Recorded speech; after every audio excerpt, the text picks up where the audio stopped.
Salut chers amis en Jésus-Christ et bonne fête de la solennité de l'Assomption de la Bienheureuse Vierge Marie. Nous méditons autour de l'Apocalypse de Saint Jean au chapitre 11, verset 19, du chapitre 12, verset 1 à 6 et verset 10.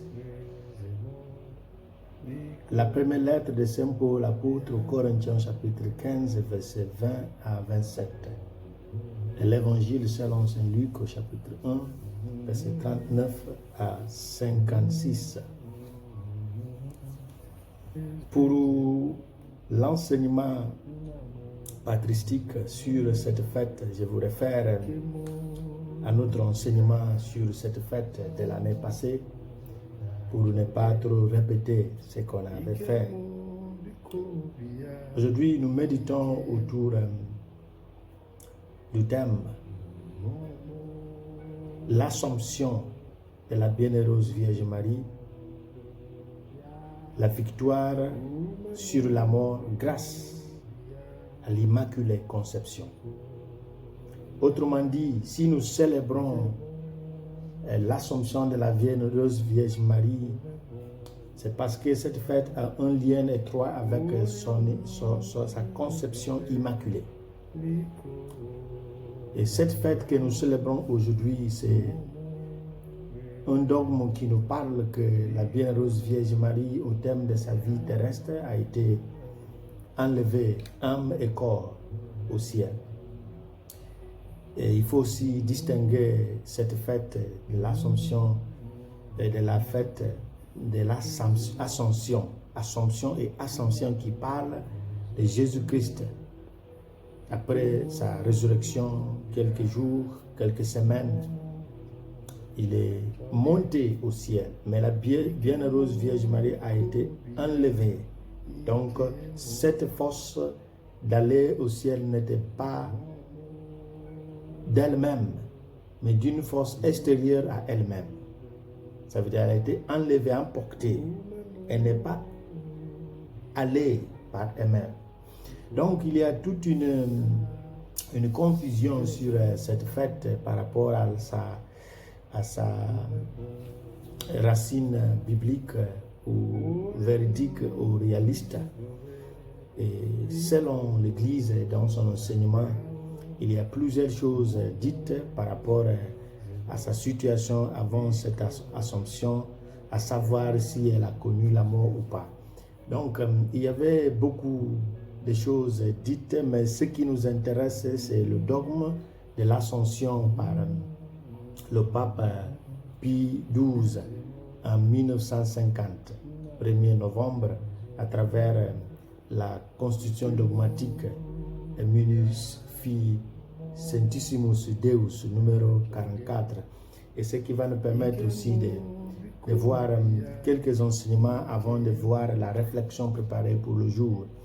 Et le pape disait, et je cite, « Par l'autorité de notre Seigneur Jésus-Christ, des bienheureux apôtres Pierre et Paul, et par notre propre autorité, nous prononçons, déclarons et définissons comme un dogme divinement révélé que l'Immaculée Mère de Dieu, la Vierge Marie, après avoir achevé le cours de sa vie terrestre, fut élevée corps et âme à la gloire céleste. » Alors cette déclaration reste toujours quelque chose d'inachevé, à savoir, est-ce qu'au terme de sa vie terrestre, pourra être considéré comme après sa mort.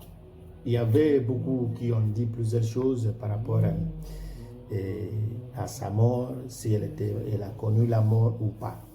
Et si nous considérons l'Humain Gentium, le document du Concile Vatican II de 1966, l'Humain Gentium nous dit au numéro 59, « Enfin, la Vierge Immaculée, préservée de toute tâche de la faute originelle, au terme de sa vie terrestre, fut élevée à la gloire du ciel en son âme et en son corps, et elle fut exaltée par le Seigneur comme reine de l'univers afin de ressembler plus parfaitement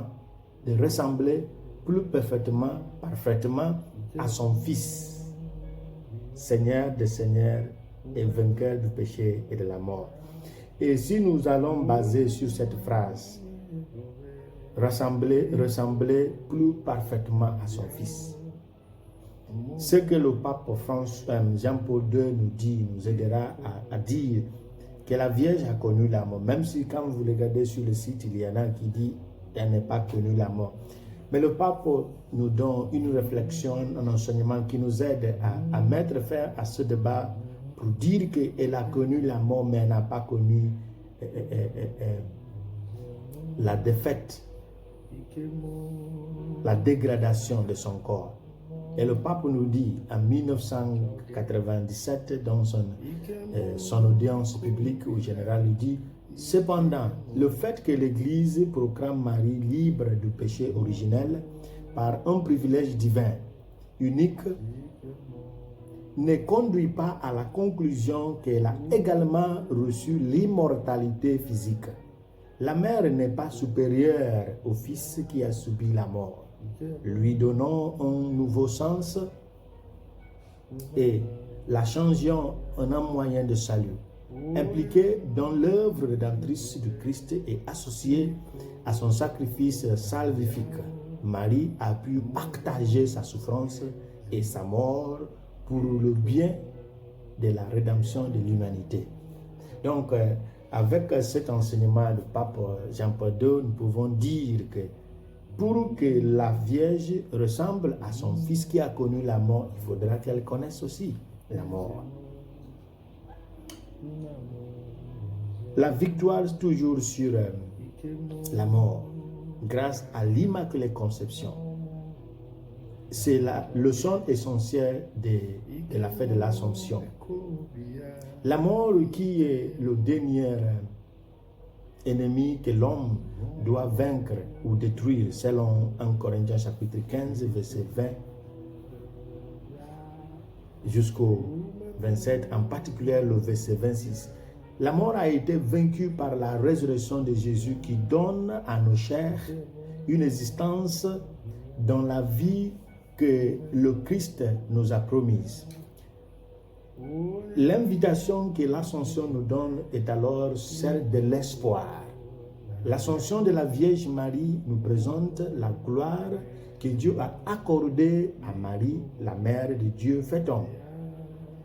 Il ne faut pas que celle qui est pleine de grâce soit abandonnée à la merci de la mort. Cette femme qui a reçu le message de l'Annonciation venant de l'ange Gabriel, qui a fait l'expérience de la visitation pour rendre visite et pour faire voir, pour mettre en œuvre l'influence de la présence de l'Esprit Saint sur elle, en rendant service, ce qui est un signe visible que nous sommes pleins de grâce. Il faut être disponible d'aller vers celle qui a tout fait et celle qui a reçu l'acclamation d'Élisabeth à travers le Magnificat, celle qui a mis au monde le Sauveur, le Rédempteur du monde, ne peut pas être abandonnée à la dégradation par la mort. La Sainte Vierge Marie, la deuxième Ève, est venue humblement par son obéissance pour rebâtir ce que la première Ève a démoli par sa désobéissance.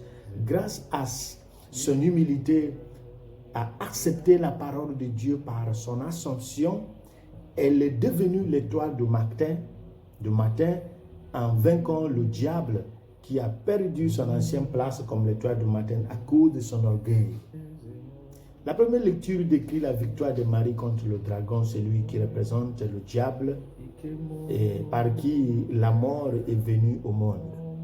Alors, l'intervention de Dieu pour sauver cette femme, dont parle la première lecture, attire notre attention à l'intervention de Jésus à nos affaires humaines par sa mort et par sa résurrection qui nous a donné une autre identité.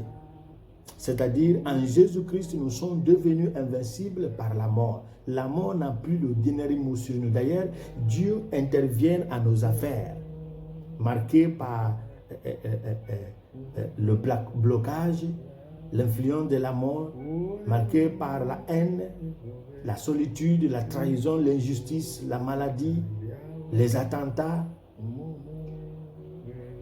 les pandémies, les injustices sociales, économiques, la peur, l'épidémie et autres.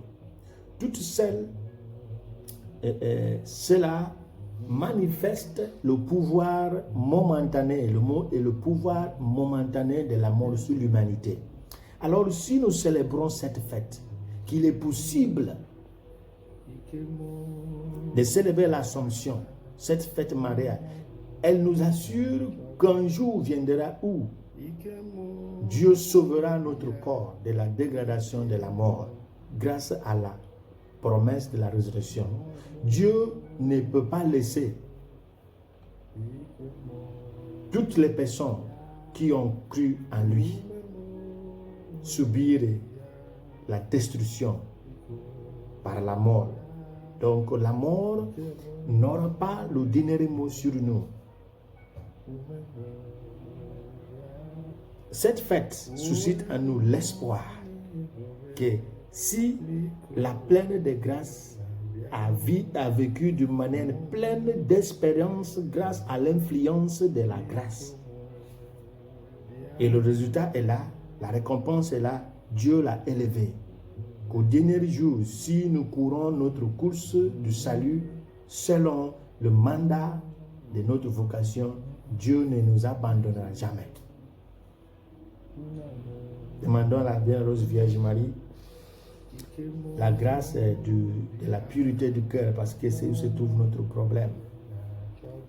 La grâce est suffisante, mais la collaboration nous manque. De temps en temps, on voit notre corps dépasser, peser sur nous, peser l'homme intérieur.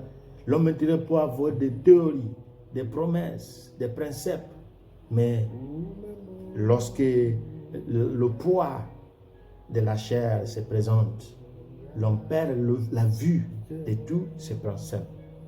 Que nous demandons à la Vierge Marie de nous apprendre comment elle a mis en œuvre sa pleine de grâce à une pleine d'expérience qui lui a attribué cet honneur d'aujourd'hui. Que la bienheureuse Vierge Marie intercède pour nous et que le Seigneur nous bénisse, le Père, le Fils et le Saint-Esprit. Amen.